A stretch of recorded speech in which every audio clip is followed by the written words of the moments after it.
Hello বন্ধুরা, career space YouTube চ্যানেলে আপনাদের সকলকে স্বাগত জানাই। আশা করি আপনারা সবাই ভালো আছেন। আজকে এই মুহূর্তে শিক্ষক নিয়োগ সংক্রান্ত যে সবচেয়ে গুরুত্বপূর্ণ আপডেট উঠে এসেছে, বিস্তারিত সেই সম্পর্কে আলোচনা করব।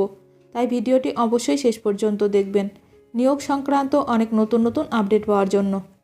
যারা চ্যানেলে নতুন তারা চ্যানেলটিকে সাবস্ক্রাইব করে পাশে থাকা বেল বাটনে প্রেস করে অল নোটিফিকেশানটিকে অন করে রাখবেন, কারণ এমন ধরনের লেটেস্ট আপডেট নিয়ে এই চ্যানেলে সবসময় ভিডিও আপলোড করা হয়ে থাকে।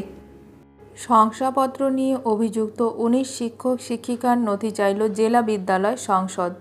নিয়োগ দুর্নীতিকাণ্ডে এবার বড় খবর সামনে এলো। ভুয়ো জাতিগত শংসাপত্র দেখিয়ে চাকরি পাওয়ায় অভিযুক্ত হলেন 19 জন শিক্ষক। মালদহের বিভিন্ন স্কুলে কর্মরত 19 জন প্রাথমিক শিক্ষক শিক্ষিকার তপশিলি জাতি এবং জনজাতির শংসাপত্র ভুয়ো বলে অভিযোগ সামনে এলো। এই ঘটনায় চাঞ্চল্য তৈরি হয়েছে। ওই শিক্ষকদের বিরুদ্ধে 2 মহকুমা শাসকের, মালদহ সদর ও চাঁচল, পাশাপাশি স্কুল শিক্ষা দপ্তর ও অনগ্রসর শ্রেণী কল্যাণ দপ্তরের সচিবের কাছে অভিযোগ জানিয়েছেন জেলার মানিকচকের দক্ষিণ চণ্ডীপুরের বাসিন্দা ফেকু চৌধুরী। যদিও এই অভিযোগ মানেননি ওই শিক্ষক শিক্ষিকারা।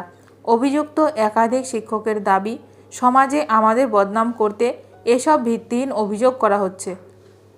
এই বিষয়ে মালদহ জেলা প্রাথমিক বিদ্যালয় সংসদের চেয়ারপারসন বাসন্তী বর্মন বলেন, 19 জন প্রাথমিক শিক্ষক শিক্ষিকার জাতিগত শংসাপত্র নিয়ে মহকুমা শাসকের চাঁচলের তরফে চিঠি দেওয়া হয়েছে।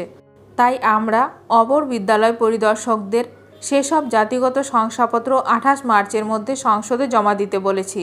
শংসাপত্র সংশ্লিষ্ট মহকুমা শাসককেও পাঠানো হবে। জানা যাচ্ছে যে 19 জনের নামে এই অভিযোগ। তাদের মধ্যে 18 জন শিক্ষক, 1 জন শিক্ষিকা।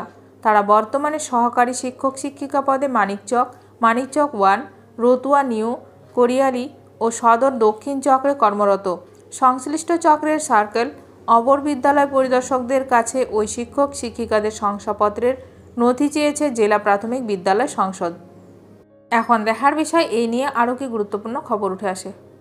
ভিডিওটি ভালো লাগলে অবশ্যই লাইক করবেন। আজকের ভিডিওটি এখানেই শেষ করলাম। নতুন কোনো আপডেট নিয়ে দেখা হবে নেক্সট ভিডিওতে।